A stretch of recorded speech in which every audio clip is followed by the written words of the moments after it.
Welcome back, everybody, to another episode of Testing Trails with Tony. Today we're back at the beautiful city of Rancho Palos Verdes, and we're going to be showing you the entrance to the Portuguese Bend Reserve. As you can see here, this is the big wired gate. Portuguese Bend Reserve is located at Crenshaw and Burrow Lane. If you take Crenshaw all the way till the dead ends, it will lead you directly to the beautiful Burma Road Trail located in Rancho Palos Verdes, which are great for hiking and mountain biking. Just be very cautious with rattlesnakes and horses, as they do tend to come out here.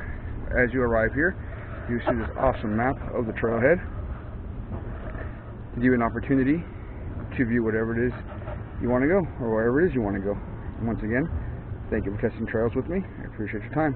Bye bye now.